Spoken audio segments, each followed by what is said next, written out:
Triple XP.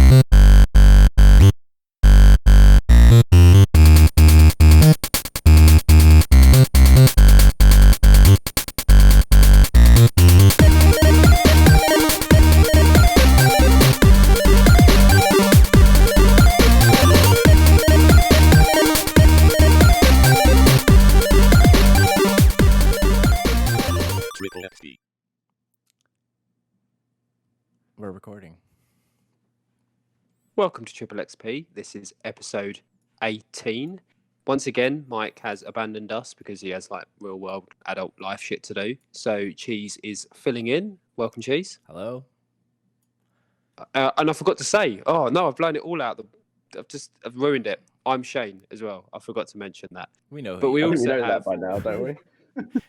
You never know. There might be a new listener who doesn't know who I am. That's Shane. Uh, Hopefully the overlay works as Shane. And our other guest for today, as you can hear him, is Ryan. Again, the guest that we had planned blew out, so Ryan stepped in at the last minute to save the day. Not doing anything else. I mean, there is that.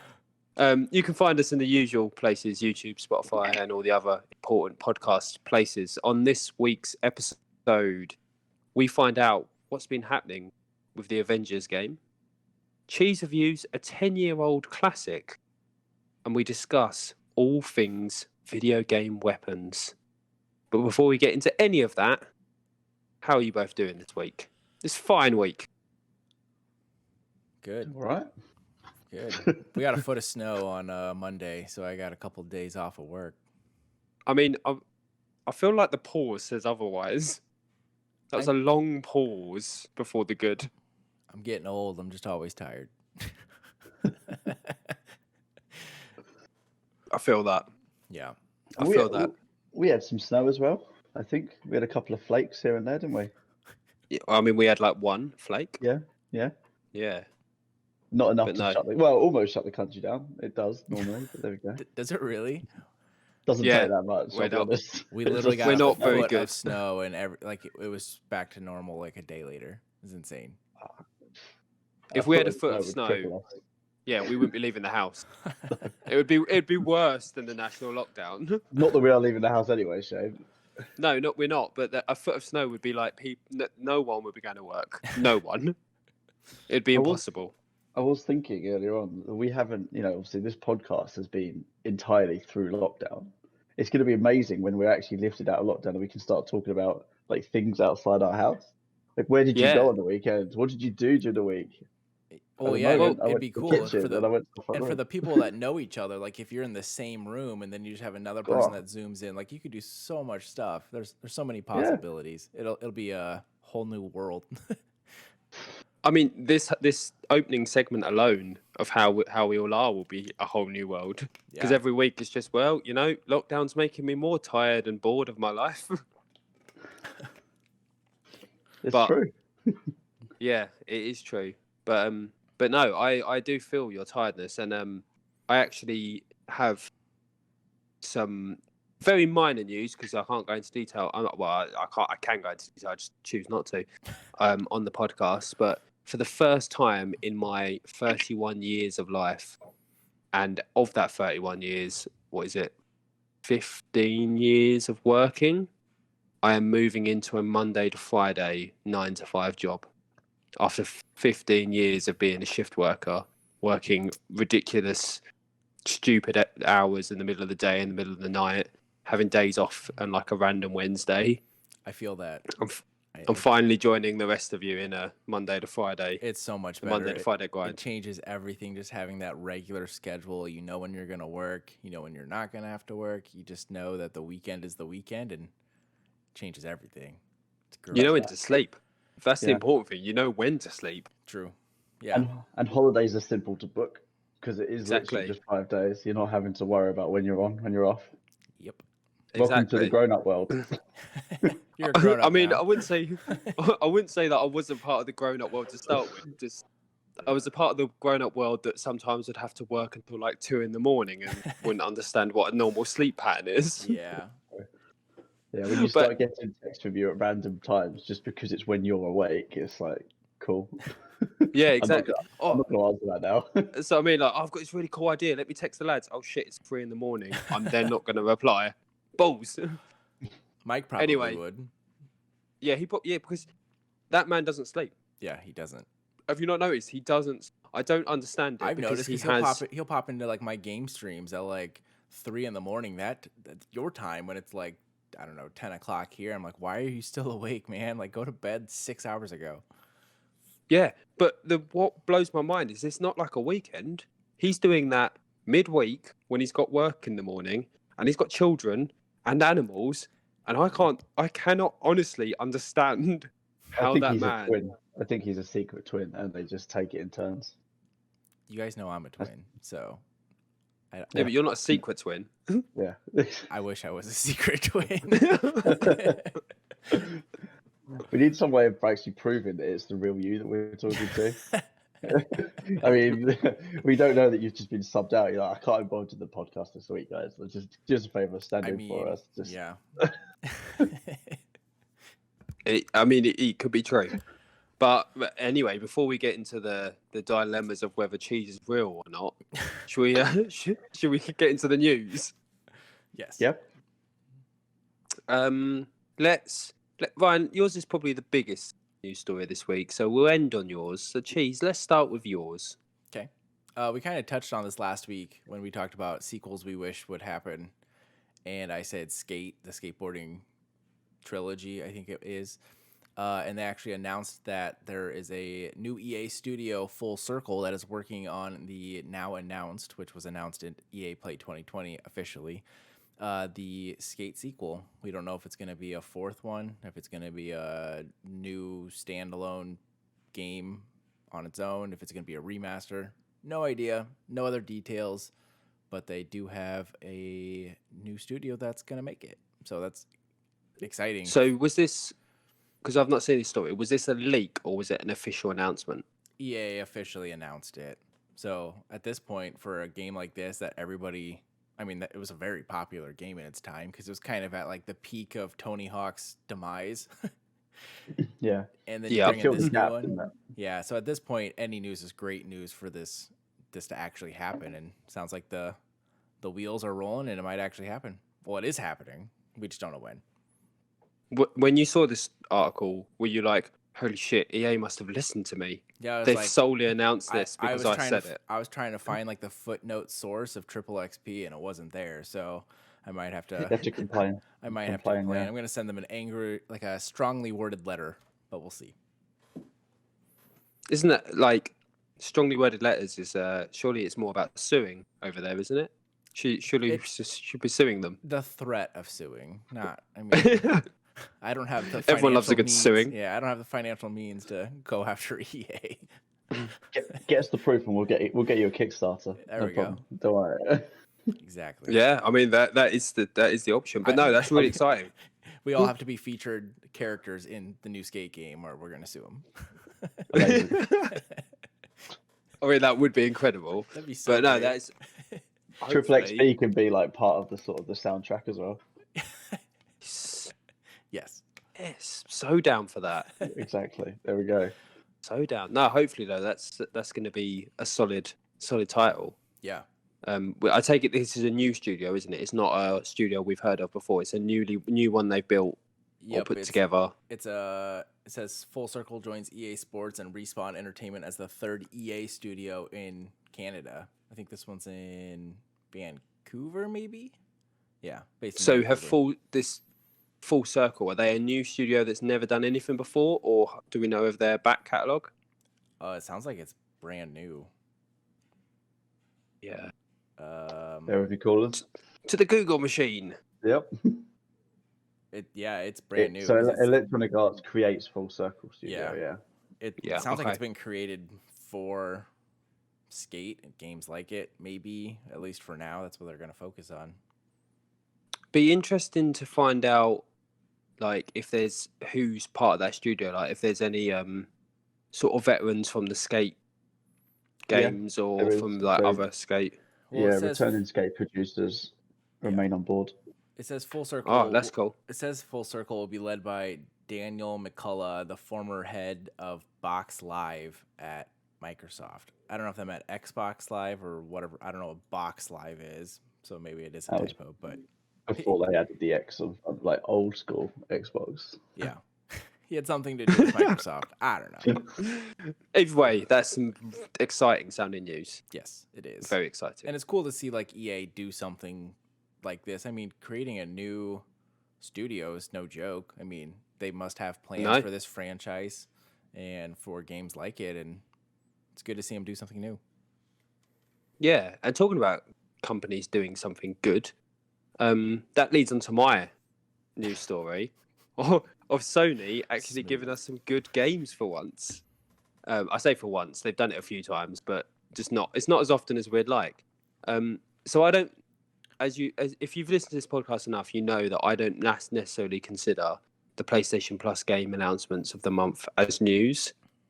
But I struggled to find any relevant news, and so I thought I'll do Mike. I'll do Mike a solid, and I'll cover it for him because I know he loves to cover it. So yeah, my article this week is the PlayStation Plus announcement for February. So we already knew that Destruction All Stars was going to be part of the lineup because they announced that back in November when PS5 launched. They pulled Destruction All Stars from launch and said it was going to be a free game in February. So we knew that was coming. I'm quite excited about it. It looks mental.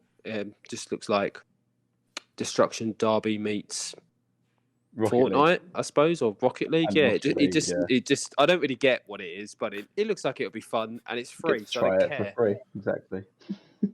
Exactly. They also threw in there the PS4 title Concrete Genie, which I know causes Mike a lot of upset, but why? Because he one trophy away from platinum it, but it's a bugged trophy that he physically can't get. Yeah. Oh, well. But Concrete Genie, we've definitely spoken about that on this podcast before. It's a fantastic game, well worth playing, a really good look at loneliness and bullying and like mental health in children. That's the game we talked about in the mental health episode, right?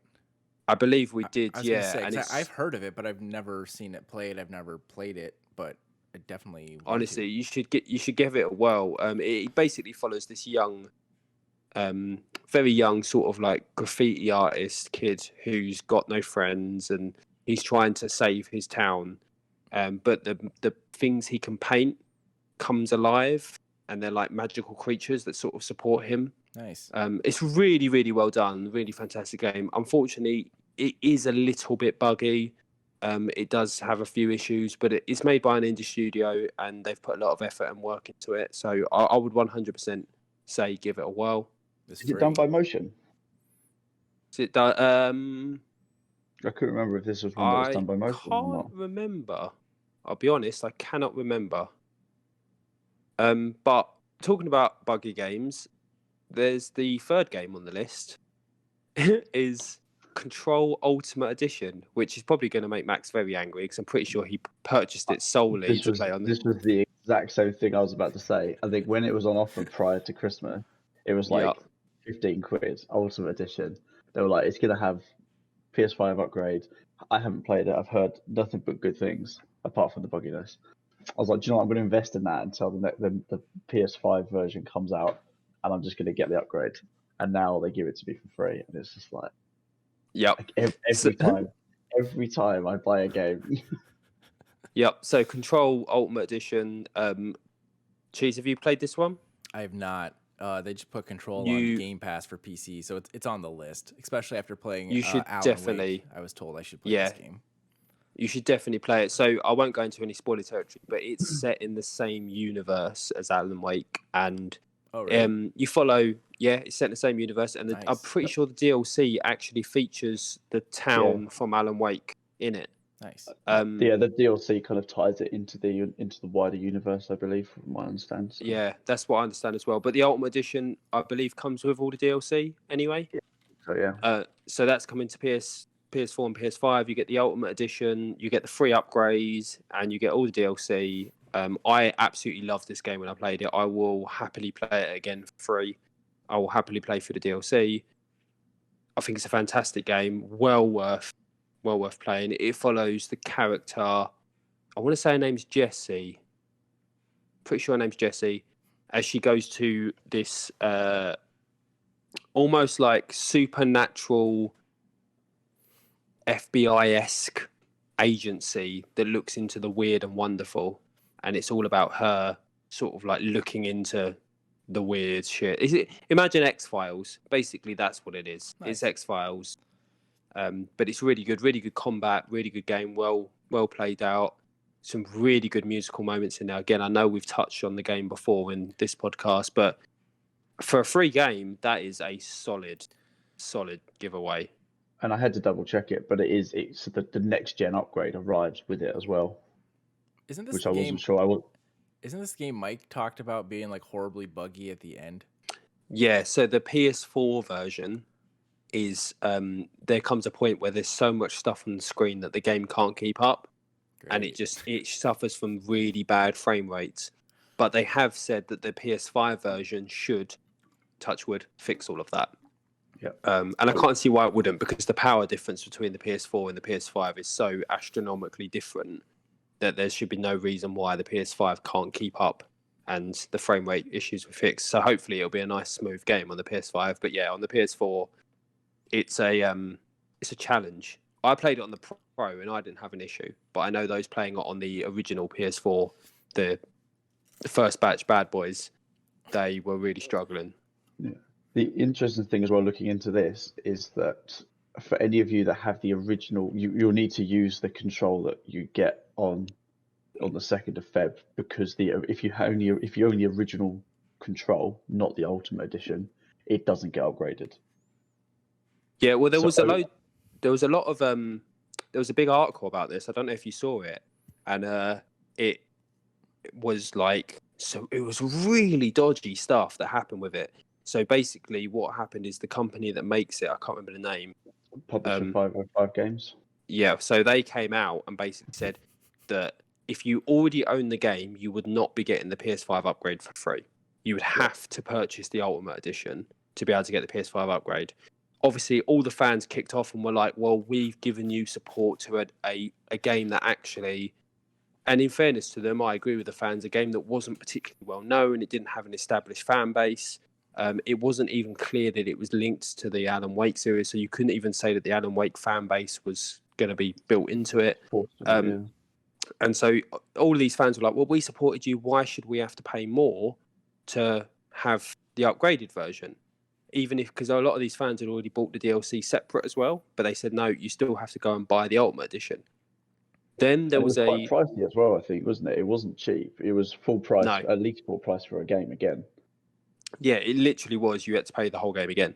And then something happened, and 505 accidentally set out an update for the original to show, and it basically proved to everyone that it could be done. They just were choosing not to, because they accidentally updated the original version and not the Ultimate Edition version. Nice. And it caught fire from there, and then eventually they ended up having to like pull back on a lot of things and being like, no, we will support you, we'll give you access to the Ultimate Edition for free. And now obviously they're giving it out for free anyway. So that was all pretty comical. But anyway, getting away from that, it's a fantastic game. Even though 505 were a little bit dickish about it, you should 100% go and play it. Do you reckon I can get a refund? I haven't played it yet. I haven't installed it or anything, so I don't think I'll be able to get a refund. But... No, I think you can, because I'm pretty sure Sony's refund policy is that you can, if you buy a digital purchase, the policy is you can refund it as long as you haven't started the download yet. So if you've purchased it but never started the download, I'm pretty sure you can get a refund. I think you can. Yeah, I'm pretty sure you can. So you should, definitely look into it. That's an extra 15 quid for beers. Exactly. I've been holding out on getting PlayStation Plus again for the last couple months because the games haven't been that great, or it's something I already had. So I might actually have to pony up and spend some money and get these games. If there's a month to get it, this is the month. I'd say this is the month to get back into it, especially with Destruction All-Stars, which is a PS5 brand new title. But there's so few people that have PS5s in like my PlayStation friends that like is it really worth it? I mean, it's Yeah. worth just having, just being able to save it to Yeah. my library. Yeah. But we can't. Exactly. Some of us can have like a game night to play it, but like Yeah. Mike can't be included. But Maybe that's that's more like, of I a mean, reason to play it. yeah. I mean, I remember when Rocket League dropped, for example, Yeah. it launched Rocket League into a league of its own, because it, and to the extent where they basically couldn't offer it for free anywhere else. Like people just had it on PlayStation, Same with and Fall it does well Guys and all. now. Yeah. Yeah, exactly. So as you say, it's good to just have it on, have it on your library, so you can just go back to it whenever you're paying for it. So Yep. Exactly. And again, what a perfect segue. On the note of going back to games, Brian, do you want to hit us with your story? So after a little bit of silence, we're now starting to get some more information about Avengers again. And the reason I picked this, Cheese, I have no idea what your thoughts are on the sort of the Marvel's Avengers game that kind of dropped last year. I know Shane's, and it's one of the reasons why I stick it on here. But basically, obviously, Marvel Avengers launched last year. Yeah, last year. Yeah, September. September. It had a big plan for lots of heroes to come, sort of potentially a hero every month. We've had Kate Bishop arrive, and that was it. There's been silence because there's been a lot of criticism in terms of how it plays, in terms of its like loot cycle, its repetitive gameplay. Did you, before you continue, have you played the Kate Bishop DLC? No. So Because the way that I'm doing I've it not, is, but I've read that it's flat. It's not. Yeah. People have said that she's average at best, but the overall DLC has fell pretty flat. I think that there's a lot to be learnt from it, and I think Kate Bishop was still a hangover from its original production, as it were. So I think that they kind of had the choice of, they produced this game, they'd launched it, they thought it was probably going to be much more successful than it was. All this criticism came in, then they probably had like a 90% finished Kate Bishop, and they were like, right, sod it, we're just going to have to get this out, and then they just delayed the rest of the roadmap as a result. But what it does mean now is that in a couple of weeks, so February the 16th, we will see more on Hawkeye. So Hawkeye is introduced to it within the Kate Bishop story. But then we're also going to see sort of a lot of the stuff that they're going to be doing in terms of sort of the future. I mean, we get to have Evil Hulk, like Maestro, which is amazing. But we also get to see the next gen upgrade as well. So that might fix some of the many bugs. I mean, I know that it's quite a contentious game in terms of its ability, in terms of like the way it runs, and then even the way it plays. Well, this is what I was about to say though. The bugs isn't its issue. Its core concept is flat and boring. That it's the game itself, the gameplay and the core concept of the game, the way the missions play out, the way the combat plays out, the repetitive nature of the combat, the enemies themselves, and even to the point that how ultimately boring they made the big fun villains in the multiplayer element, all fall flat.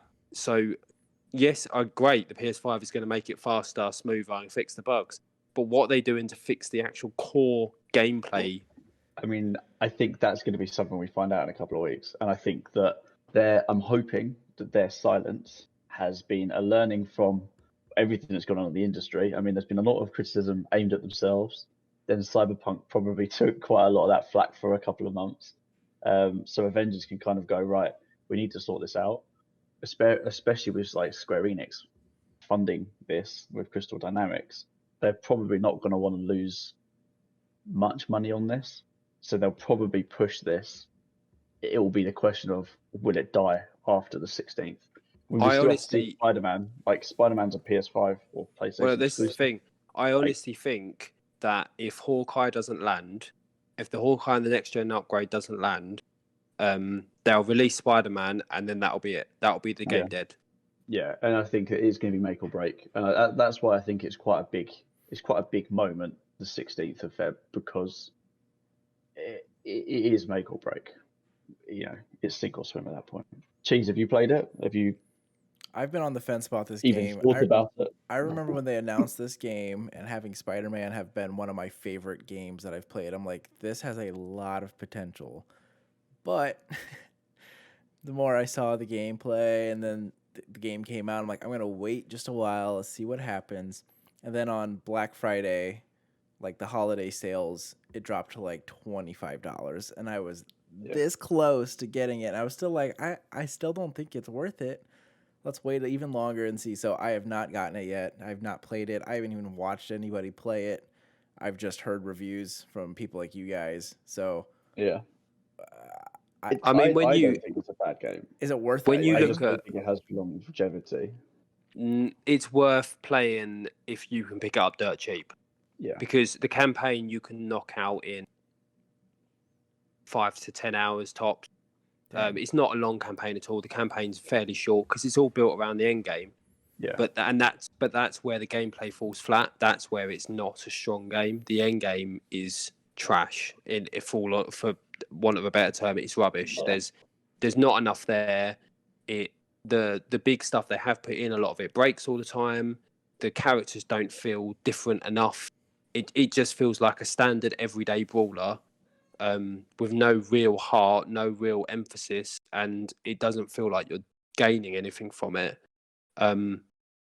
Yeah, I really struggled with it when I played it, and I genuinely think they need to like make some really drastic gameplay changes to make it. There's too much loot for starters. Yeah. The loot just felt irrelevant. You're constantly changing this gear around because you just get fucking hundreds of pieces of gear. Like I say, too many of the characters felt too similar, and felt they didn't feel like there was any real difference in them. The final, like the end game missions, felt far too samey. Yeah. The bosses that they built into the main campaign, I get why they changed them for the end game, but in the end game they just became these really almost extremely boring bullet sponges. Yeah. That just stood there and just took damage and didn't do anything. Yeah. All the villains lost their character in the end game. It didn't have that cinematic feel by taking it out of what was, the streamlined single player game was actually pretty good, I think. I mean, I enjoyed that a lot more than I think Shane did. But it's when they then try and just shoehorn in, oh, okay, you've now got an open world to traverse and explore. You're like, okay, well, why? Justify why I should be going off a tangent when, in theory, there is, you're an Avenger, you're doing a life, like a time sensitive mission, but there's no urgency, and you're dropped in to explore. You're like, okay, and it was that point. There was no justification as to why you should be doing it, and the fact that you were forced to do it, it did feel, it made you did begrudge it in the end. I stand by that. Crystal Dynamics should have and Square should have pushed back and said, no, we're not making a multiplayer, and just put in like a solid 20-25 hour single player campaign that really fleshed out the characters, instead of, like you say, having, because the campaign, the story, I didn't hate it, I didn't love it, it was okay, but the story was decent enough to keep you interested to complete it. But the end game is just been shocking. And you look at some of the facts and figures behind it, it's something like 92% of the player base has dropped off now. Just dropped straight off, yeah. 92%. That's Anthem levels of player droppage. That's insane. Is the DLC going to be free? Yes. All DLCs are free. So the way it works is that it's going to have paid for bundles. So like you have like a season pass effectively. So but you buy the season pass per hero. So you would, you can get all of the free stuff for each hero as you play with them, but you pay like £10 for the Spider-Man bundle, for example. And then as you level it up, you get extra stuff. So you get extra material, extra costumes, and that sort of stuff. I wonder if that's where they're kind of going. I wonder if they'd almost make it a PlayStation Plus game one of these months, like maybe March or April, I feel like maybe even May, because they could just their playability, the people playing it would skyrocket. I would play it for sure, and then they could just charge a little bit for if you want different characters or something instead of just releasing it as updates. Obviously, fix the issues, but throw in a couple of characters and bundle it like Fortnite does. Like, it doesn't really even matter, but people spend a shitload of money on that kind of stuff. Yeah. I think there's two issues here. Even with the player base drop off, with Kate Bishop releasing, which was their first big their first big DLC, their first big character to be added, it didn't bring back the player base. So the player base has remained gone, even though they've dropped a brand new character. You say that, but there was a lot of Marvel fans who were genuinely excited about Kate Bishop, more so than Hawkeye. She is good. I do enjoy Kate Bishop, but for me, I'm almost, and I love Marvel. I'm playing this game in batches, so I'm not coming back to it for Kate Bishop. I'm probably going to come back at least for Hawkeye and do Kate Bishop and Hawkeye together, so I have a decent chunk of content to play through. It's not one I don't feel like I can justify going in, doing 3 to 5 hours, then leaving again for a month, and then come back. It's just a waste of time. Also, what I'd like to point out is what he doesn't mean going in. What he means is he doesn't justify installing it for 3 to 5 hours. It's installed. I'll be honest. Oh, it is installed. Yeah, because I would have that shit uninstalled until you need it. I still have 160 gigs spare, so I don't. It'll be the first to go. Don't get me wrong, but I'm more likely to play it on the PS5, I think, too, than I would have ever played on the PS4. Yeah. I think, Yeah. knowing that the 5 was coming out so soon, I just stopped buying 4 games, and then I'm waiting for the update. But this is the other issue, is that I know what you're saying. Yeah, I 100% agree. At this stage, if you want to bring back players, make it a PS Plus game on the PS5 with its upgrade and everything. Yes. But then I don't think they can do that right now, because if you do that before the Spider-Man release, ultimately that just spits in the face of all the people that specifically bought it on PlayStation to get the Spider-Man DLC. Yeah. Because it was on the box that if you buy it on PlayStation, you will get Spider-Man. So it's not even like it's something that the game came out and then they released it out after. It was on the box to buy PlayStation, to make sure people were more willing to buy the PlayStation version. To then turn around and go, fuck it, we're going to make it free for everyone on PlayStation, would be a massive spit in the face of those customers. I didn't know Spider-Man was even going to be in it. Is this like the same Spider-Man from the other game, or is this a different Spider-Man? No, so I think they've near enough confirmed that it's a different universe. I mean, they may well try and link them up because they technically can, but it's a different Spider-Man at this point. I don't think Sony would allow it. No, they want until it's proven enough a success. They will want to distance that IP. Why would Sony want to put one of their golden children games right now and say, we'll just link it with that game that's doing really badly? Go hang out with those loser kids.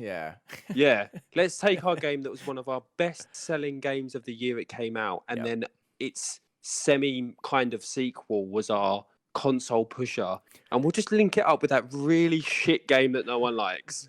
It's just not going to happen, is it? I think that they should. I'm hoping for a Destiny kind of revival where, I mean, Destiny has always been, it launches okay, it's still good.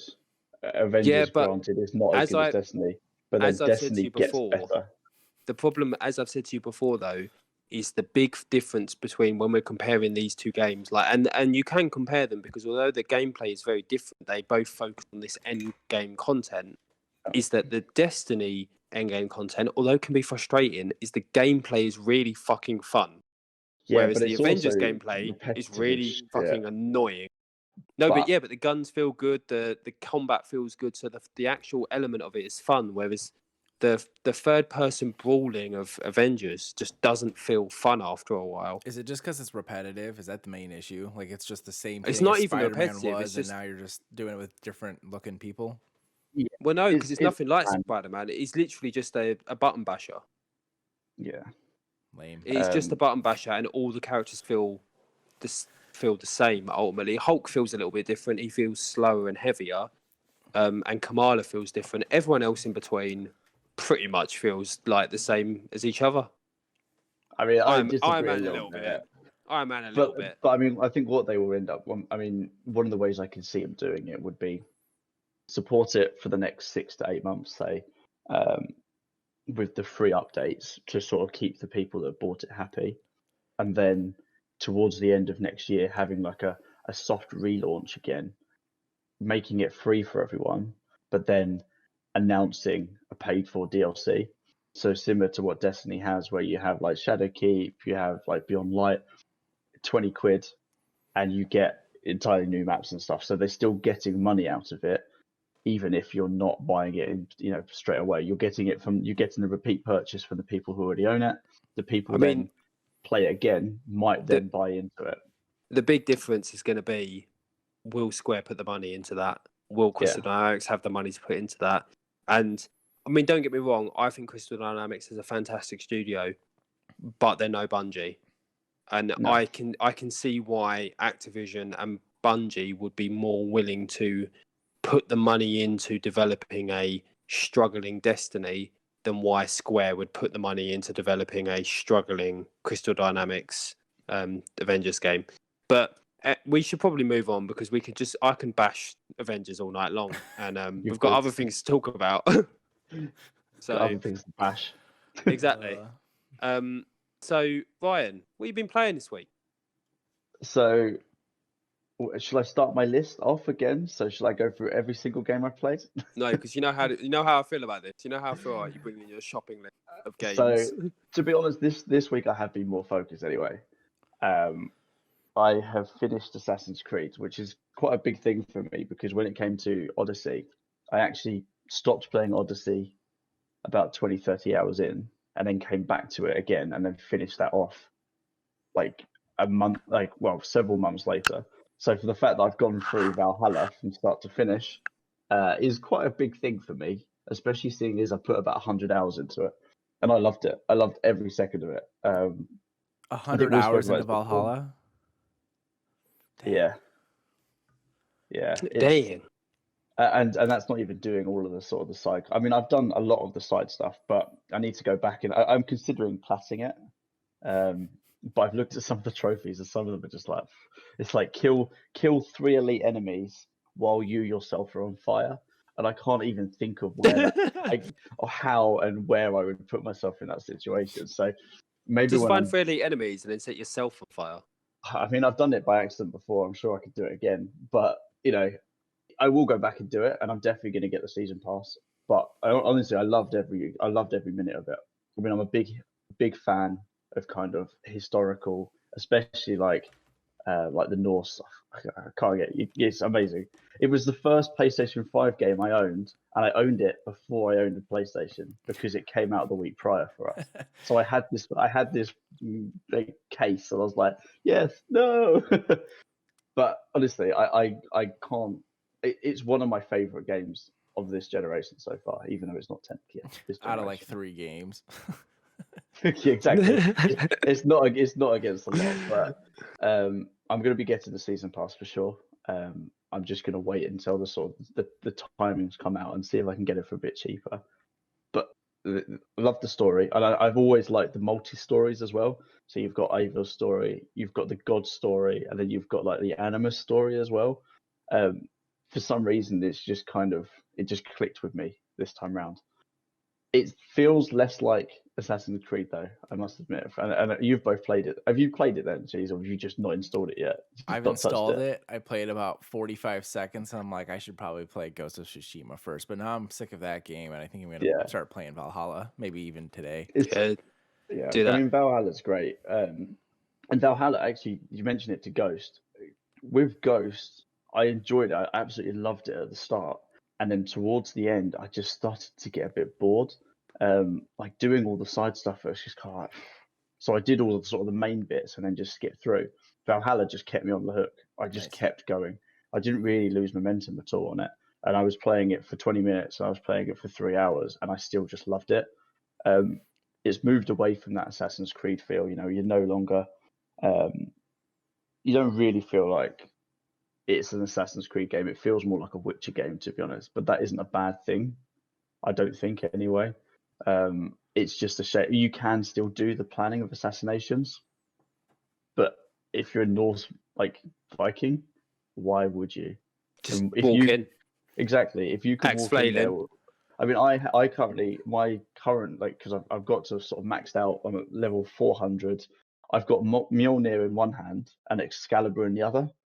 And you're on fire. And sometimes I'm on fire. So I'm like zapping people. I'm blinding people. They're flying left, right, and center. I'm chopping heads off. I'm shoving it in and then ripping their skull out. Why would I want to sneak around? It's that was one of my criticisms that I've written down, is that once you get past like 320, like level 320, it's quite easy. It's satisfying, but it's quite easy. Even the bosses they fall under your sword. They throw themselves at you, just begging to be killed. So yeah, love it. I'd give that a solid 9 out of 10 in my honest opinion. Solid. Nice cheeky little review there. So on to Cheat. the next one. Cheese.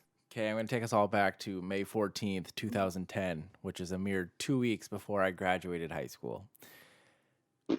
Alan Wake came out to the world to be played and loved by many, and I took 10 years to finally play it. I played the game just this last week because last week, Corellian Jedi suggested that I play it. It's one of his favorite games. It was on Game Pass, and I told him I'd check it out. So I did, and this is what I thought about it. It's very much the story is very much like a Twin Peaks style mixed in with Stephen King stuff, and they literally say Stephen King by name 3 or 4 times in the dialogue. It's a very good story. It's very unique. The whole game in general felt pretty unique, at least to me. I don't usually play horror games. This is kind of horror. It's kind of like a good intro to horror game, I would say.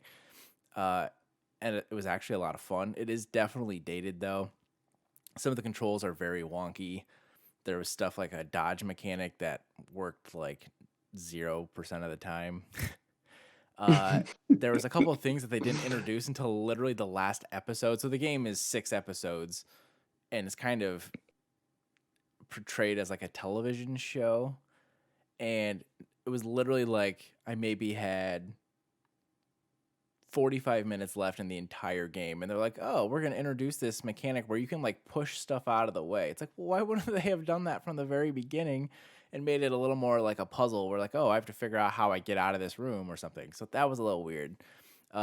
You're basically holding a flashlight in one hand and a gun in the other, and it gets a little weird with the joysticks trying to like aim at stuff sometimes. Or do you move them independently then? Yes. Well, Okay. mostly yes. Mostly. Because Okay. basically, without any spoilers, really, you're fighting these things called the Taken, and they're basically like these shadow figures / zombie people. So, like, if a construction worker died, all of a sudden you got a construction worker coming at you. But in order to kill them, you have to shine a light on them and then shoot them several times. Okay. So then that action, though, gets kind of repetitive. It's 90% of the game. There's not like you have to solve puzzles or anything, really. It's mostly just you have to kill these things so you can progress the story. Sometimes that makes it really disorienting, though, with the light and the gun. Lots of spinning around. The camera will stop and kind of go like into slow-mo, where it kind of like tunnel vision around you, and then all of a sudden the camera pans around real quick to be like, oh my god, there's these 3 zombie things taken that popped up behind you. So you know you have to spin around real quick, and in doing that, your light's going all over the place, and your screen. So sometimes it's just like giving you a headache for no reason. There's a bunch of collectibles. There's these stupid thermoses that you can collect, and then there's these manuscript pages. Thermos. It's a thermos, like a. It's Just a flask of tea. Yeah. Or coffee. Yeah, basically. So I probably collected like. Does it explain why? No, I collected probably They're not 150. they're not the souls of people or like his missing tea. It's literally just okay. Literally, It's a selection of thermoses. The manuscript pages, which I thought was gonna make sense because you're a writer in the story. It's kind of you're basically, yeah, you're a writer going insane. Stephen King. Yeah. So there's manuscript pages and these dumbass thermoses, and I shit you not, they never mention what they're for. They don't do anything. They don't tell you how many you've collected. You can't do anything with them. So if you play it, just plow through the story. Worry about nothing else. It doesn't matter. Overall, I would give this probably like a 7.5 out of 10 because I think, at least for me, it was definitely worth playing. I think everybody should play it, but for me, it was a good introduction into something totally new that I don't typically play. But since Jedi said I should play it, and it was a pretty short game, I decided to do it. When I looked it up online, it said it was going to be about 4 to 6 hours. Probably took me about 8, and I didn't even die very much at all. it was just I was trying to go around and collect extra ammo and guns and these dumbass collectibles that did absolutely nothing. So it'd be a cool game to either see remastered or have a sequel in some form, but it sounds like Control kind of takes over Well, Control the is like a world. side story, but I believe that they have hinted that there's going to be an Alan Wake 2. That'd be Yeah. pretty cool. I just hope that it would be. I mean, gaming has come so far in 10 years from the Xbox 360 until now. I'm sure there's all sorts of new stuff they would do for the mechanics that would make this game a lot better. But for what it is and for what it would have been 10 years ago, it's a solid game. And like I said, it's on Game Pass for PC for free right now. And you should play it if you haven't before. It's quite good then that you've played that so recently, because if you're going to be jumping into Control in Yeah. the next couple of weeks, then it's actually quite a nice segue, unknowingly as well, actually. So yeah. Yeah, I'm excited to play that. I believe the DLC we were talking about of Control earlier is actually set in the town from Alan Wake. Bright Falls. Yeah, I believe that it's set there, or there's at least you visit there partially. Nice. I'm not 100%, but I remember reading something about it. I've never played the DLC, so I don't know. Yeah. But it's solid. That's a solid score then. Solid enough. I mean, it's lower than our Hitman 3 score, but higher than our Cyberpunk score. So, you know, for a 10-year-old game, it's doing okay. I holding up well. I agree with that. Yeah. So, for me then, onto a game that, in my opinion, isn't doing okay. My first impressions of Watch Dogs Legion. So, firstly, to make it really clear, I only played about 3 to 4 hours. Didn't like it at all. So I'm just going to make that very, very clear, because if you listen to this and you like it, great, fine, enjoy it. Have a whirl of a time with it. I did not enjoy it at all. I have no interest in going back and playing anymore. Like, literally zero interest in playing anymore. Graphically, it's fine. It's above average. I don't think it's the most beautiful game I've ever seen. But I don't think it looks bad. It's above average. It's what I'd expect as a bare minimum from a PS5 game. I know it's on both PS4 and PS5, and same with the Xbox, but then that. But yeah, it looks good, but it doesn't look groundbreaking by any means. Technically, fantastic. I see where, from a technical point of view, it's great. Like, this idea that you can just hire anyone and they become a playable character is a fantastic piece of technology. It's also not quite as cool as it seems. So when you put it into practice, the actual characters don't feel that much different, and you can run around the street. And for example, I spent probably 20 minutes just running around the street scanning as many people as possible, because every person you scan, it like tells you their backstory, and then you can mark them on your app that you have on your phone to be like, so that you can do their mission to unlock them. I must have seen 30 people with the exact same model, but every time I scanned them, it was just like a different backstory. But these backstories weren't specific to that character model. It was just a selection of, and I get it from a technical point. You're not going to create hundreds of thousands of different models with hundreds of thousands of different backstories. But I could scan like 20 people in a row, and I could guarantee that within those 20, at least 2 or 3 will have similar, if not the same backstories, with the same perks and the same jobs. So it's, like I say, the idea is fantastic, and they've technically done a very good job. But in practice, there is a lot to be desired with that. I get what they're saying and what they're doing, but I don't know if it's quite as much as like the way it's sold. Yeah. Technology is probably not quite there yet to really support like that scale of kind of individuality for, like, because you're being asked to generate thousands of iterations across the entirety of London with their each their own stuff. It's and I think when it first was announced, I think we were all skeptical about it. We liked the concept, but we were like, well, how? Yeah, I think part of the way it works is like they must have a system that basically they've got like a selection of character models, a selection of jobs, and a selection of perks that they can provide, and it just randomly generates. Yeah. When it loads in these people, it just randomly generates all these people, taking different parts. But it does mean that you can come across an engineer here, and then 5 minutes later come across another engineer. Although there'll be like a slightly different perk on them, they could look the same, or they could look different, but have the exact same story, backstories, the exact same jobs, and the exact same perks. Like I say, it's still technically impressive. I'm not going to put that down, but personally for me, it still felt a bit flat. The hacking element feels good, but also felt comical and a little bit pointless.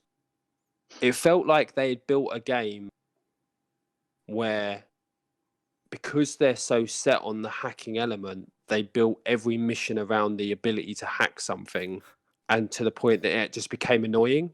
Yeah. It was like, so one of the first missions I did was, and it was to unlock a new character. I had to go to this garage, but to get into the garage, I had to hack this drone to then hack a camera, to then from the camera hack a thing to open the gate. And that was just to open the gate. And I was like, it felt like such an unnecessary amount of hacking that I had to go through just to enter the area. And then I went through some combat scenes, and then it was like, oh, you need to download. I needed to download the brain data of these two people. I don't really understand. There was some shit I needed to download from these people, but you have to get close enough to do that. So I kind of hid, and you got this little spider bot thing, and I sent this little spider bot about and got the bot to scan them for me, because I was like, I can't be fucking bothered to go in there and get shot at. So I sent this bot in, scanned them, and it felt like they've built this world around the concept of this hacking, but the hacking itself it's literally just aim at something, press a button, you're into that. Aim at something, press a button, into that. The hacking it doesn't feel like you're hacking anything. It feels like I'm just taking control of things randomly for no real reason. I'd heard that spider bot as well is quite game breaking, and the fact that you can just do most of the stuff from safety with that spider bot. That spider bot is insane, and the distance on it is mental. Like, you could literally just be sitting in your car, like outside the mission, and the spider bot can complete the entire mission for you without moving anywhere. Why would you? Why would you put yourself in harm's way when you've got a spider bot that can do it? Exactly. Why would you indeed? The driving is, as per all of the Watch Dogs game, absolutely fucking trash. Honestly, going from like GTAs and the Saints Rows and all these it is fucking awful. The driving, it's always been awful in Watch Dogs games, and it's not got any better. It's still awful. Yeah. The story, in my opinion, felt flat and boring. Without going into spoiler territory, like it opens up in a way that you're like a brand new character that's been pulled into DedSec. But you mostly communicate with a robot and a character through a TV screen. How does it start? So your character, is your character that you start as randomly generated, or is that a fixed character? There is a chunk of story that happens where you play as some set characters. Okay. And then, due to certain things that happens, you then get a selection of randomly generated, I think it's about 10 characters. So every player gets these like random selected 10 characters. They're randomly generated. You pick which one you want, and then that starts up the story. From there, you have to go to a place, and you're basically not rebuilding, but reinitializing DedSec, because certain things have happened to cause them to have to go underground. Okay. Which is why you spend most of your time talking to an AI and a character over a TV screen. But I mean, for me, the story felt really flat. But then they've tried so hard, and it's just to the point it's frustrating to make things comical. Yeah. Even like this AI character that you discuss things with, again, they've tried to make him comical to the point that it's just annoying. It's not even funny, like it's just annoying. Can I Um, ask? Is the voice? I can't imagine. I can imagine. I don't know if I know. Is it Stephen Merchant? Because I imagine that given it's London, that's the sort of voice they would go I for. mean, I Because can't remember Stephen if it was, Merchant, but it's very similar. because he was the voice of the robot in Portal 2, and Yeah, again based very in London. similar style voice. Yeah. Okay. They've really gone for that stereotype of London. Like I was walking down the street and some bloke was like, "What a fucking bell end!" It was like, So it's, although I ju- enjoy that, it just like also you. feels unnecessary. Yeah, literally.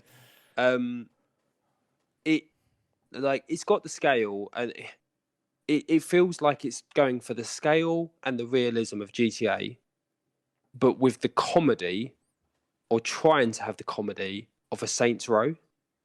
And it's Right. kind of like this weird middle ground between, because GTA has its comical moments, but they're very grounded, and whereas Saints Row is very fucking ridiculous.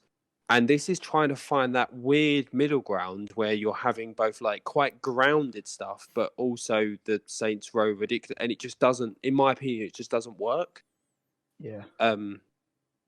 Yeah, it's an odd one, but personally, like I know this is again, this feels like it's a bit of bashing on it, but I just don't think anything felt particularly engaging.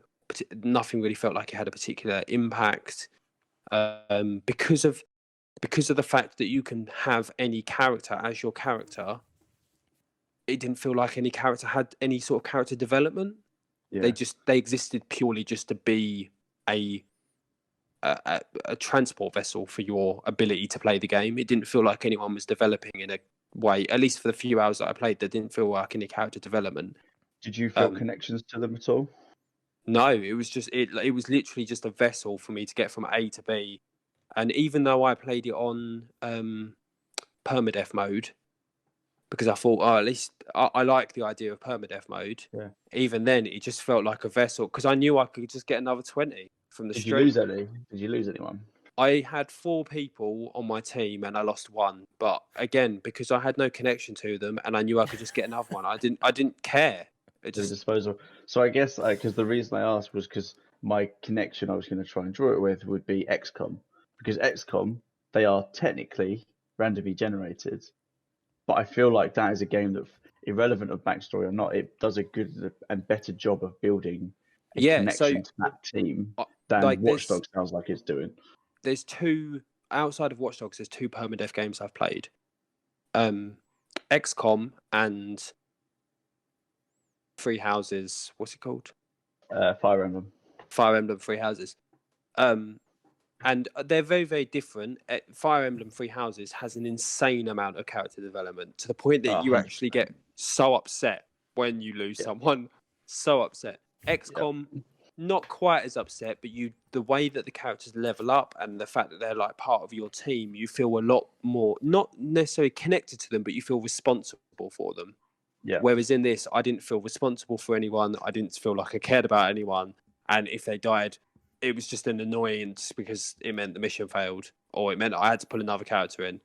Right. It didn't feel like, I just didn't give a shit about these hundreds of people that I could just pull off the street and just make them my terrorist army, basically. Like, yeah.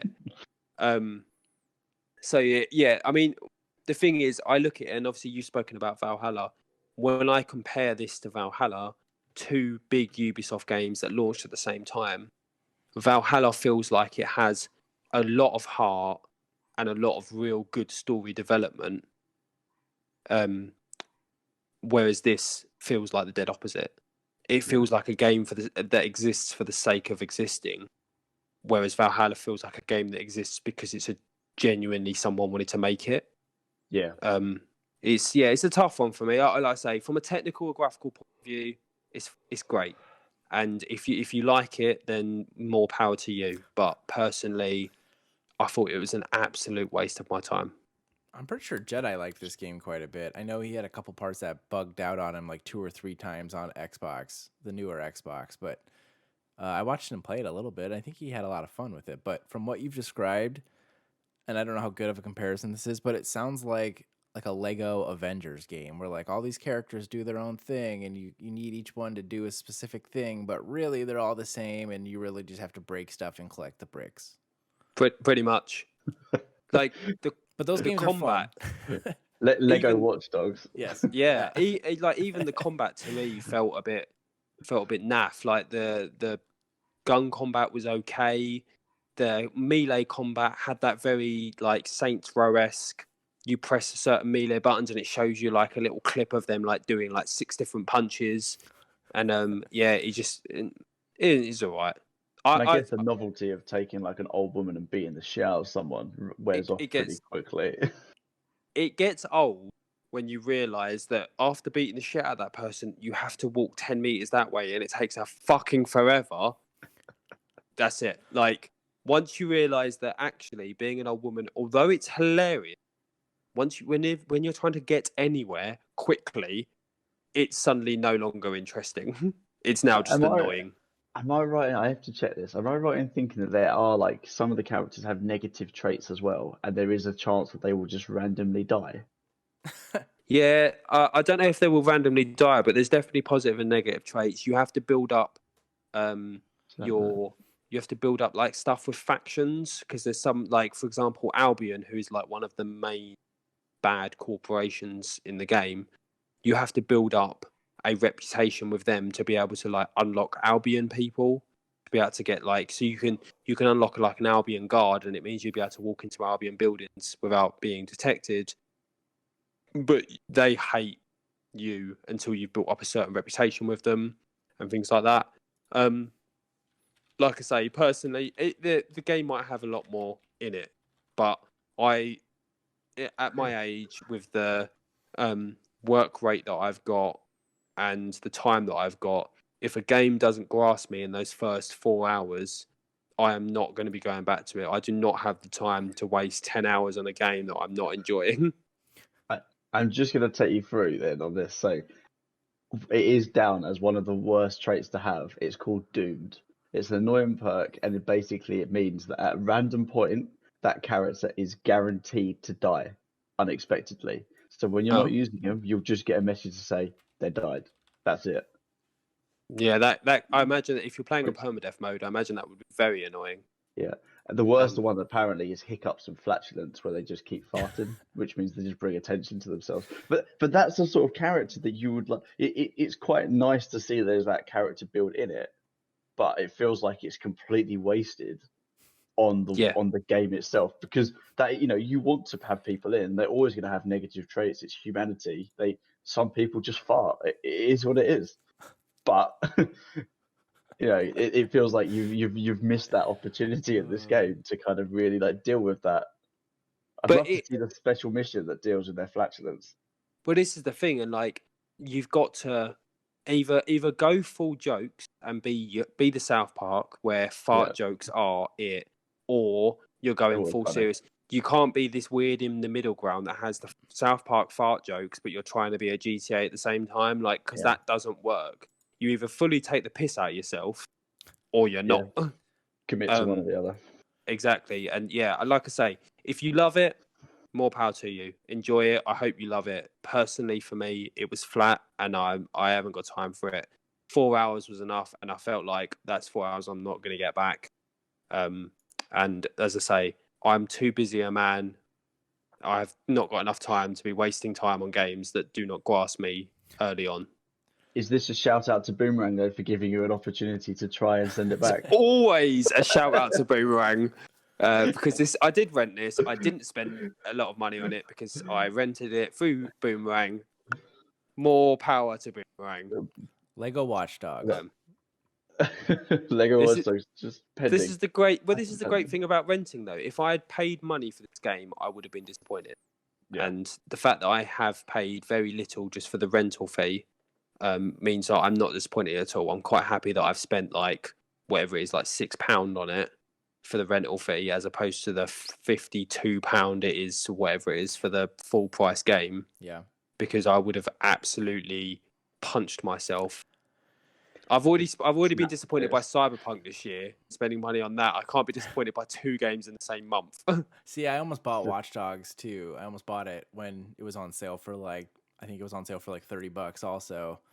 And I just couldn't make myself do it. And then I found out that my wife bought me Cyberpunk for Christmas, and I asked if she could take it back, and we returned it and got her money back, and I got something else. But I'm like, I'll play it eventually, but Yeah.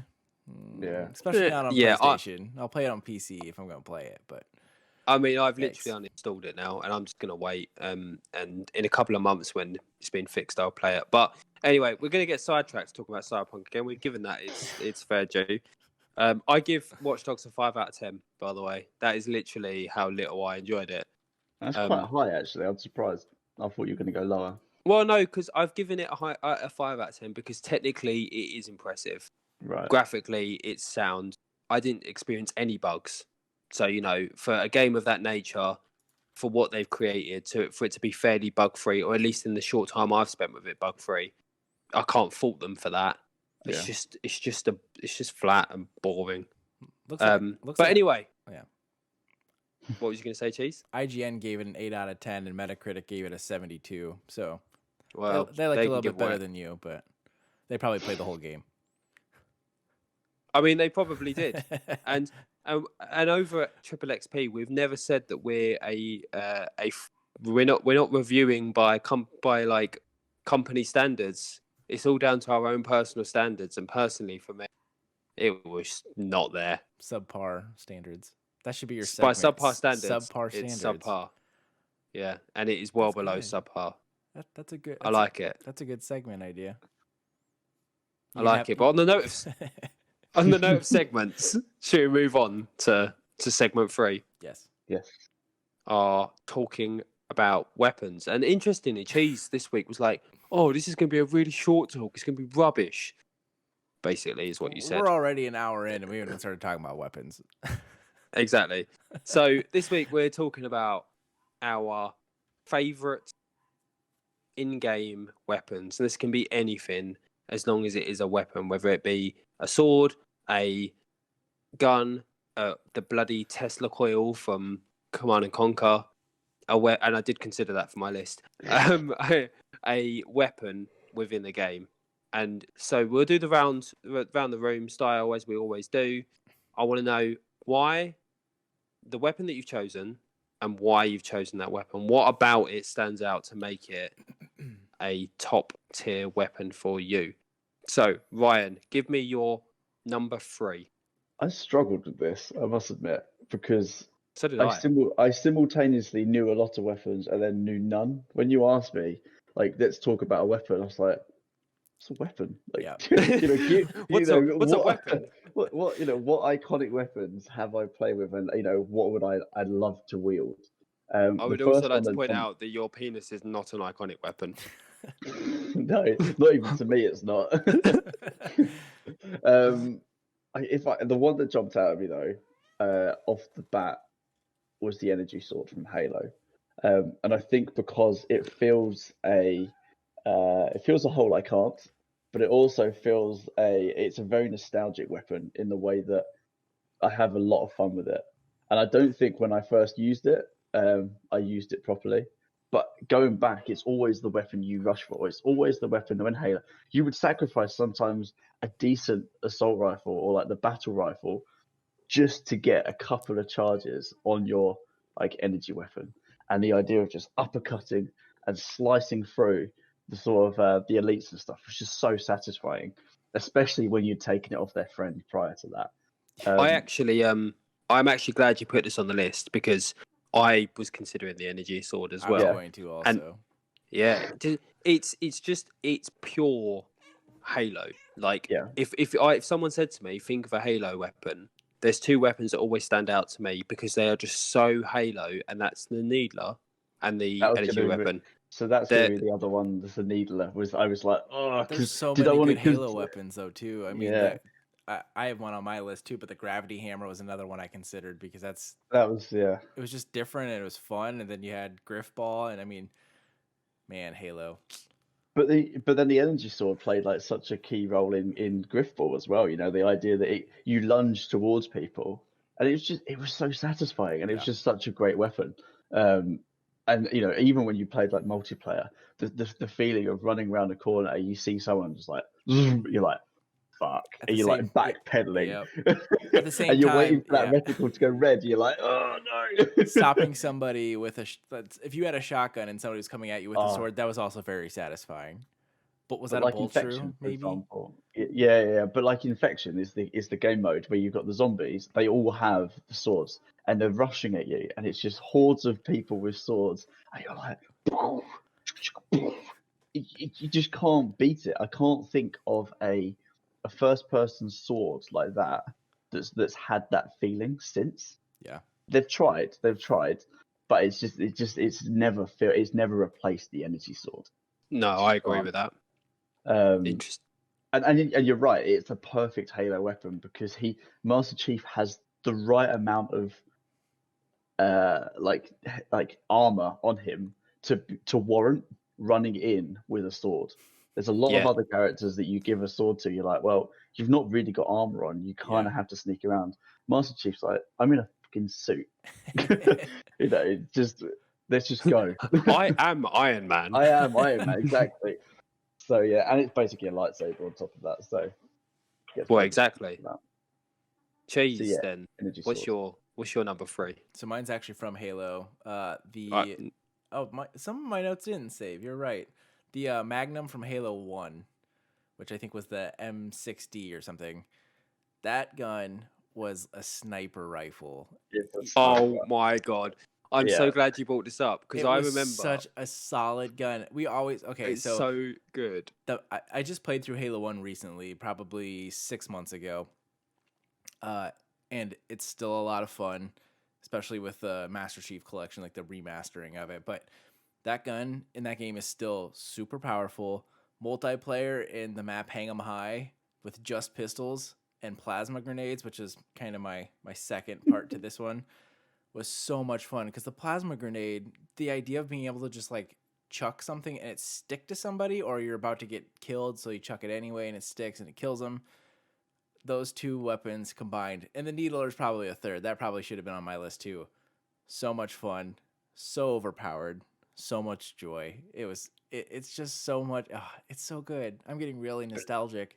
Halo, but it's like on Blood Gulch. You're standing right at the back, and it has like 0 range drop off. Like it does the same amount of damage point blank as it does across the map. And I remember you scope it.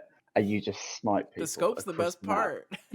Well, this is what I was going to say. I have a vivid memory of being in school and a few of my friends having Xboxes, and we had like an Xbox LAN party. I'd never played Halo before at this point. I'd never even played an Xbox because I didn't own one.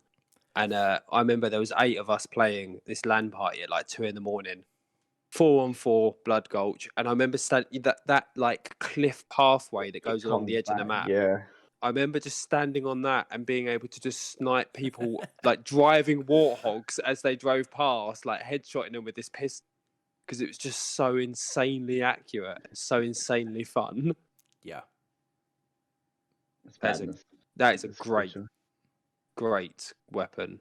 So my number 3 is the Final Fantasy VIII Gunblade. Like Ryan, I really struggled to pinpoint 3 that I specifically wanted to talk about. And as a big Final Fantasy fan, I really struggled to break down which one I wanted to talk about the most. And then it hit me, the Gunblade. A gun, sword. What more do you want in life? A gun that is a sword. A sword that as you slash someone, you pull a trigger and also shoot them. It's perfect. It's the perfect weapon. The biggest downside to a sword is its lack of range. Tie a gun on it. Exactly. Honestly, because I remember I don't know if you've ever played Final Fantasy VIII, but there was a button you could press. So as he went to attack, you pressed another button, and if you timed it right, you could fire the gun at the same time as you slashed them. It was just the most satisfying thing to just have this giant gun sword on your back. It doesn't need any more, does it? It doesn't need a lot of it's a gun- explaining. It's a gun and a sword in one. But yeah, so on that note, then, because there is no further explanation I need on that, your number 2, Ryan. It's interesting because I obviously wrote my list independent of what you guys wrote down, and you've just spoken about the gunblade. So I'm going to be a bit cheeky here, and I'm going to go for 2 because my next one, because you can see I've got 3 here, and I was going to decide in the moment. I was going to go for the Lancer, which is basically a gunblade. It's just a gunblade in Gears of War. It's a gun chainsaw. So it's just it's the gunblade for the modern era. Very quick segue on that. It's just very satisfying to just chop the locust of the horde into bits. Like the idea of just chasing someone down and just like. I almost had this on my list too. Yeah. So I think that you've kind of covered it with gunblade. It's a gun. It's a sword / a chainsaw. So I'm gonna go for the gravity gun from Half-Life because it's such a good gun and it's such a good use of physics for something that isn't technically a weapon. The idea that you can just pick up like the saw blades and just launch them and chop things in half, launch boxes. It's a good fun way of killing people without like using physics instead of weapons, instead of bullets. So I think that gravity gun deserves a little bit of love, in my opinion. Quite an underrated weapon. Yeah, 100%. And also, on the note of your Lancer, one of the weapons I did consider for this was the chainsaw from Lollipop Chainsaw, because again, who doesn't love chainsaws? Exactly. So I mean, it would have been a perfect so guns, swords, chainsaws, and just chainsaw, guns, swords all in one. There's only That's an automatic win. There's only one better chainsaw, in my opinion, and that is the chainsaw hand from Evil Dead. Yeah. Like, just... But anything that chops things up and shoots people, if it does them both at the same time, even better. More the power to it. Exactly. So even better. But yeah, so Lancer / gravity gun for my number 2. So what's your follow-up to that then, Cheese? What's your number 2? My follow-up is the red turtle shell from Mario Kart. Oh, that's a really, I'm going to say it, it's a cunty move. Can you remind me, is the red one the one that homes or that doesn't? It does. Does home. It's the cunty one. It's one of those things where, like, I was going to say the blue shell. I was going to say the lightning from Mario. I mean, there's so many in Mario Kart that are great, but the red shell is the real one where you can just piss off that guy that's right in front of you taking that turn, and you're like, not today. Not today. It's a game changer. It's one of those fun ones. And I think you guys have probably noticed by now, like when I'm on this, I like to come up with the more average gamer responses to these questions because I think I am more of an average gamer. Like I've never played Final Fantasy.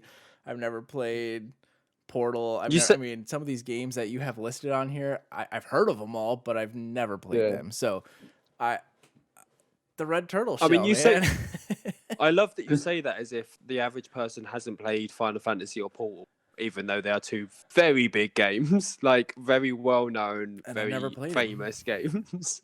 Are you sure that you're the average gamer or the below average gamer? He has just been speaking about Alan Wake, which came out 10 years ago. So you have to give him like a solid 5 years for him to play something like Portal. At least. It's too new. He's a hipster. He's a hipster gamer. I'm not a hipster. I've been playing video games since I was probably like 3 or 4 years old. But the issue is I have a twin brother and an older brother. So we'd always have to share the consoles. And so the older brother... You don't want your life story. The older brother got priority. So we played a lot of sport games where we could all play at the same time. So most of my gaming up until I had my own console was sports. So now I'm playing catch up. There we go. Add them to your list. There we go. Your retro sort of gaming can include Portal and maybe Final Fantasy 8. And Lollipop Chainsaw. Go play that. It's a great game. I'll see what I can do. But yeah, the red shell is the worst of the shells. It's a solid shell, actually. It's not. I didn't even think of Mario Kart weapons as a weapons. They didn't even because they're power ups. But yeah, you're right. They are weapons. But in my mind, it didn't even register that they are weapons. Didn't register in my mind Interesting. either. I had to look up the best weapons, and it was on a list. I'm like, that's a great idea. Well, Thanks, Google. Same thing with I couldn't think of like what is a weapon. Like, holy crap! I've played so many games, but what like I had no idea where to start. I mean, I wanted to be quite sort of fun with it as well. Yeah, So like yeah, you've yeah. done it, you Yeah. know, and trying to think of sort of unique ones, and mine are probably the most generic. They're probably the top 3 on that list. The sword was Googled definitely on. number 1 on every single one every list that I looked at. Energy sword was number 1. You know, because I was like, well, I could do Hitman. You know, I could just then list every item I've used: a golf ball, a rubber duck, and then I could just literally look around my room and I could name stuff, and they could all be weapons. So that's why I was like, I'm not but doing that. if I'm you not went being that Hitman, guy. you could have gone for the homing briefcase. It's very true. It is very true. The legendary weapon that is Yeah. the homing briefcase. So, with regards to thinking outside the box, my number 2, I was tossing it up between. There was a game that I played. I can't remember the name of it. It was like Dead. I'll have to look it up. And it was like Dead something, and it was made by Suda51. I want to say, and there was a point in it, and this doesn't relate to my actual choice, but I'm going to share this story anyway. There's a point in it. So you're like fighting demons, and you've got this skull with you. And there's a point in it where you have to fight this massive demon. You've got like a revolver style handgun, and you ring a sex line on a payphone, and then like the woman's talking on the phone, and your character's like, "Oh yeah," but the gun's getting bigger and bigger and bigger until it's like this humongous rifle, and then it just fires the one bullet and then shrinks back down. It was That's incredible, amazing.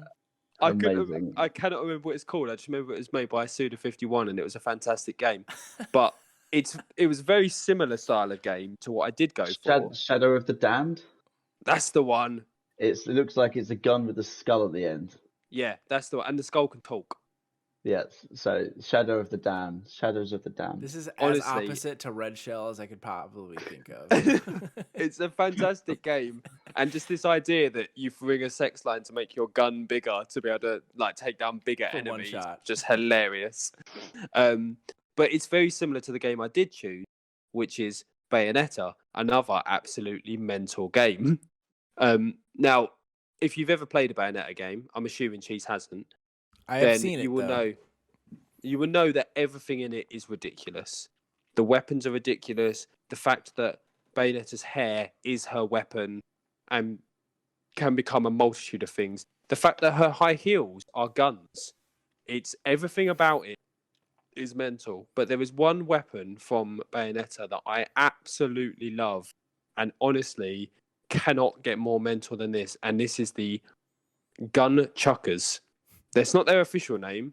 Their official name is, and I've got it here, they are called the Saifung, Saifung. And they are basically a pair of nunchuck guns that, as you're spinning them around, shoot bullets out of them consistently. Okay. Oh, those are pretty cool. They are I mean, literally It's a good idea. like going from what's better than a gun blade, gun nunchucks. This sounds like the least They're accurate constant. gun in all of history, though. That's the point. You just flame them around and the bullets just ricochet off everything, and And it's you just get shot yourself. Well, I mean, yeah, you'd only do it if you're like a 2,000-year-old witch who can control her hair as a demon. But yeah, they are nunchucks that fire. I've got it here.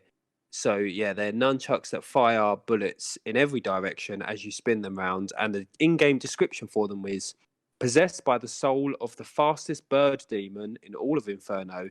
Saifung, these nunchaku spin at blazing speed, unleashing attacks so fast even a god would be unable to catch a glimpse.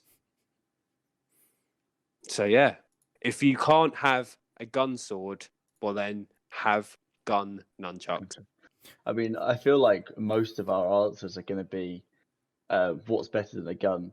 It's if you are like swinging the gun around in some way with a pointed stick on the end of it or something like that. If you could also like viscerate someone while throwing this gun around, it's probably a win. I think is the criteria at this point. Exactly. So on that note, then you're number one, right? Following gun chuckers. My list feels so generic. It's like it's almost painful. I'm almost cringing with just how generic this is. But it has to be the Keyblade. Like the Keyblade is a great weapon. I absolutely love the Keyblade. Obviously, I have a lot of love for the Kingdom Hearts series, even 3, the bastard child that just kind of struggled its way. But you're basically bonking people in the head with a big key. Well, this is what always makes me laugh because it's called a key blade. There's no But blade to it. there's no blade to it. You're just There's beating nothing- people with a massive metal rod. Yeah, it's more of a club. It should be a key club. Exactly. I guess you're slicing with it in motion, but you're not slicing anything. You're just hitting battering. things. It is. It's a batterer. It's a key batterer. It's cool because some of them look really cool.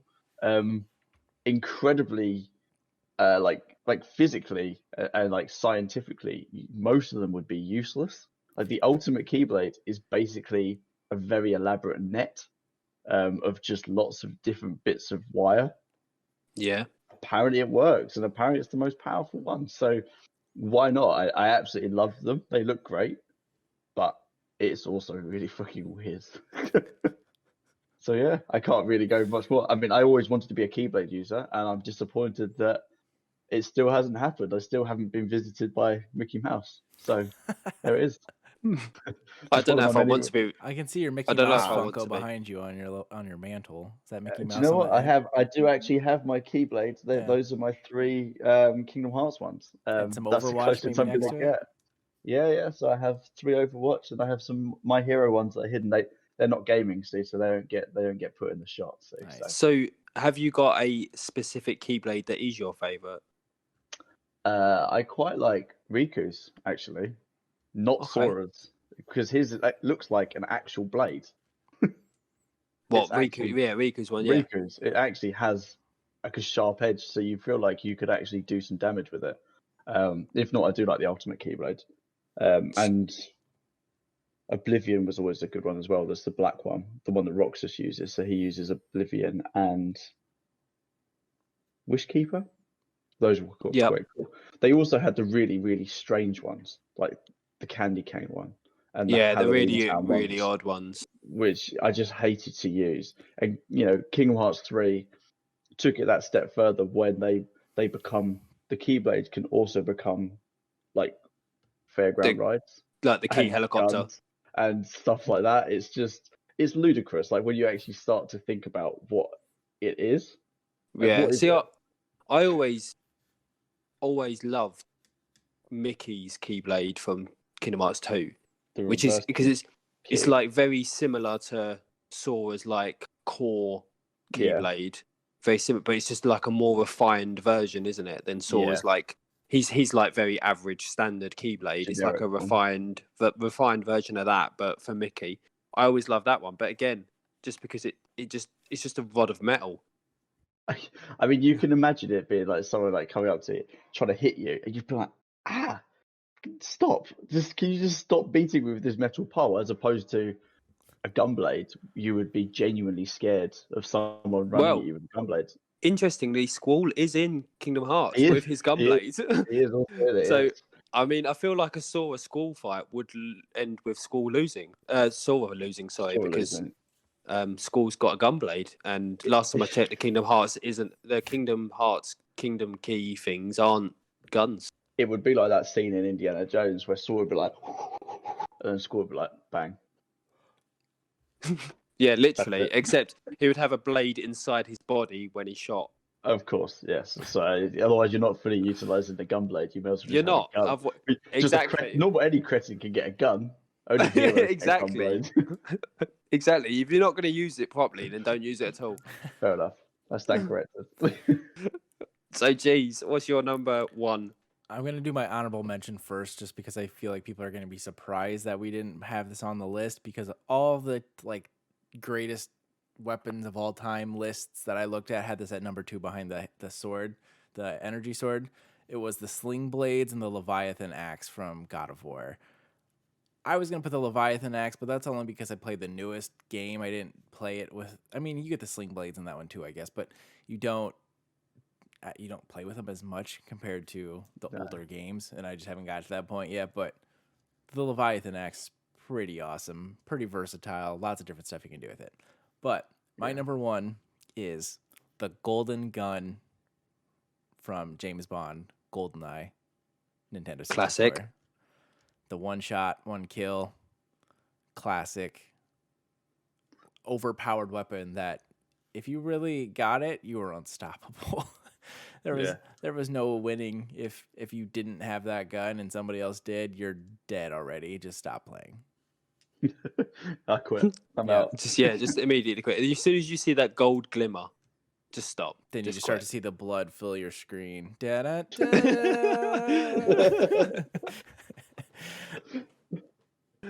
it's also like, if I remember from my James Bond memory bank, because it's been a long time since I watched James Bond.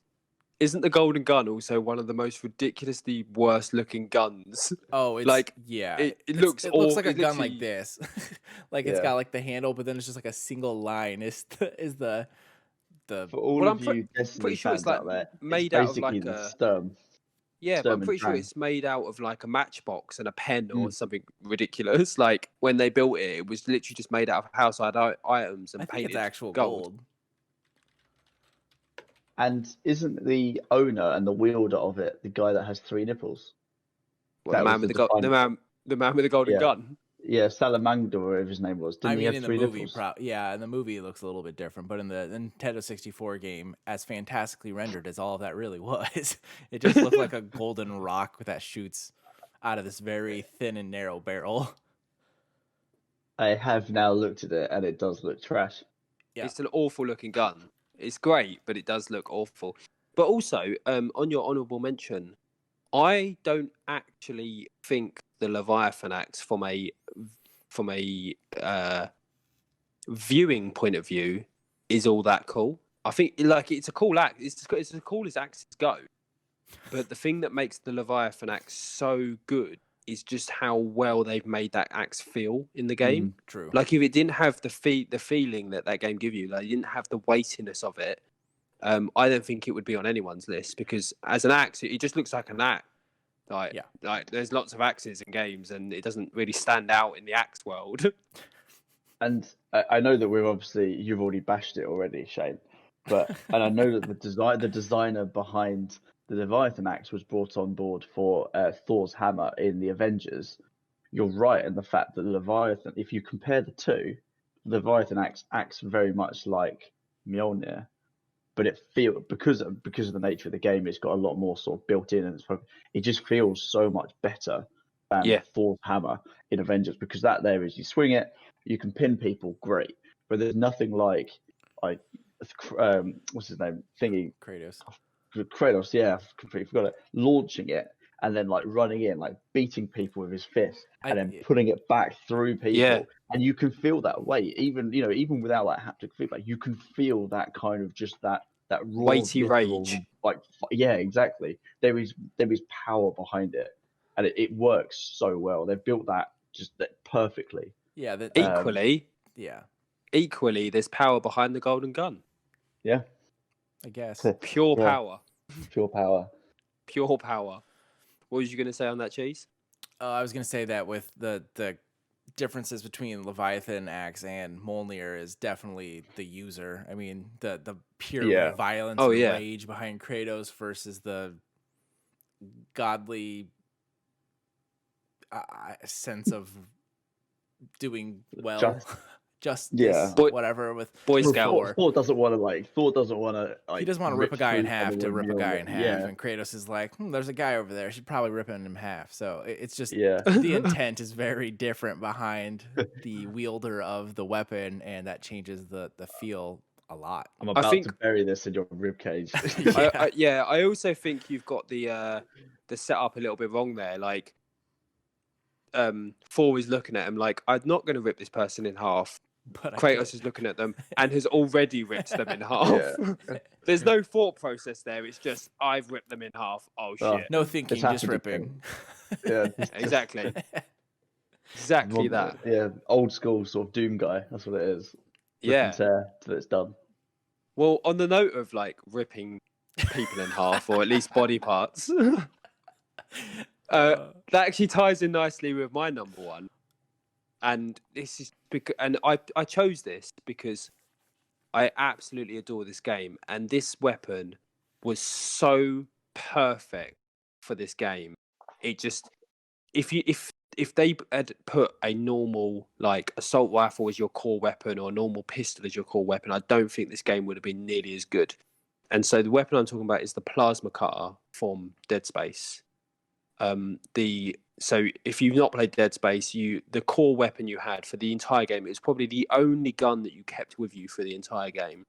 The one gun that you consistently had some level of ammunition for was the plasma cutter, and it was basically meant to be an engineer's tool that allowed you to fire beams of plasma either horizontally or vertically, because you could change the setting as you like randomly. So if you wanted to slice a leg off, you could fire it so you slice a leg off. If you wanted to slice an arm off, you could slice an arm off. And because of the nature of what you were fighting, it was actually very important that you slice limbs off, because if you just shot for the body, you were going to waste ammo very quickly. So your best bet was to slice arms and legs off as quick as possible. But it just, not only did it add to that heightened sense of fear in the game, but it just fit so perfectly with the world they had created. And it put you on so much more edge, because you knew you couldn't just spray and pray your way through it. You had to be a little bit tactical. You had to think about what you were doing. And also, it was a really violent way to murder things. Firing like plasma cutters through their legs. Taking their limbs off systematically and then stamping on them while they lie there, limbless on the floor. Yeah, it was really violent. Really violent. But I absolutely love that weapon. And they, like I say, they could have just given you a pistol, but to give you this kind of pistol, but it isn't, that just, it took so much more control and so much more, and just fit the world so much better. I think it made the game, and that's why for me it sits as my number one. I mean, obviously these are obviously weapons, so the idea of a weapon is to inflict as much harm as possible. But there's definitely a running theme where the more you can cut someone up with said weapon, the better it is, effectively. I think is what I've learned basically about us, apart from maybe a turtle shell. The faster which in reality it works, the better it is. Yeah, yeah. And the more it humiliates them and rips them apart, the better as a bonus. Yeah, I mean, I think the big thing for me is the more weapons you can combine into one weapon, the happier I'll be. So there must be a weapon we've missed then, which is just all weapons combined. There's got to be. A Swiss Army knife. I did consider. It's not quite the Swiss Army knife, but I did consider the quadruple shotgun from Bulletstorm, the quad-barreled shotgun. Because 1 and 2 shotguns are just not enough. Yeah, because 2 barrels is not enough. You need 4 barrels, and it rotates. Just to really make sure they're dead, you know. But I mean, to talk about the one weapon to beat them all. You've both seen Beverly Hills Cop 3, haven't you? Yes. Cheese hasn't. Ryan has. So in Beverly Hills Cop 3, there is a point where he needs to get a gun, and there's this whole like joke about this gun that's being sold, and it's basically like a gun that does everything. It's like a machine gun, come grenade launcher, come CD player, come microwave. It is literally the perfect gun to describe the weapons that we've just been going through. It is this perfect amalgamation of all of the different things you need in life in this giant gun that can make you toast. I have seen the first one, though. I didn't know that there even was 3 movies, but I have seen the first one. Oh, yeah, there's 3 movies. The third one's my favourite, by far. Because it has a gun that does everything in it. That, and I just think it's a better film, personally. I just think it's a better film. But there you have it, ladies and gentlemen. Our top weapons. And we know we've probably missed loads. If you have any weapons you want to throw in the pool, then drop us a message, drop us a comment on Twitter. let us know what your favourite weapons of any video game are. I But know on that that Jedi note, was eagerly looking for the Saints Row weapons. Yep. yeah, he was waiting for the penetrator and the dubstep gun. And sorry, Jedi, but they're not showing up. You're gonna have to comment if you want to get them involved. Yeah, you gotta make a case for this. Like it, comment, make a case. But on that note, then, Cheese, do you want to wrap us up? I will do my best. New episode comes out every Monday morning. New blog comes out every Friday evening. Let us know what you liked. Tell us your favorite weapons in the comments. Twitter, like Shane said. Let us know what you thought. And you can find us on YouTube, Spotify, all the podcast places, including social media. And subscribe. Let us know how we're doing. Yeah. Also, I wrote last week's blog, so go and read it. Just, if you want to know how to get into anime, Yeah. then what? Yeah. Read it. I read it. It was very interesting, actually, because I love the idea of anime, but I've never really committed to it past, like, Attack on Titan. So it was good. It's not even a great one to start with either. No. Oh, I enjoyed it. Cheese, I'm going to have to help you. I'm going to have to educate you. Somebody help me. I need a lot Go- of help. Follow, follow Shane's series that's going to be coming on anime for beginners. Yeah, exactly. There'll be more of this. But anyway, we're going to end up talking again. We don't need to. It's a bye from me. Bye from me, too. And a bye from me. Solid work. Triple FB.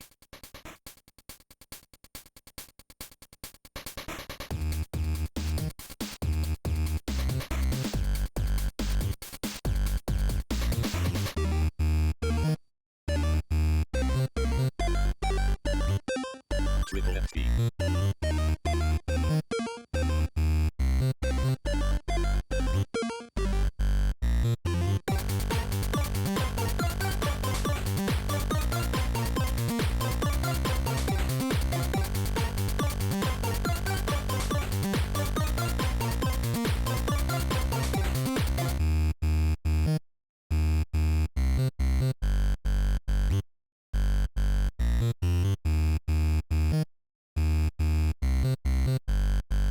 Triple FB.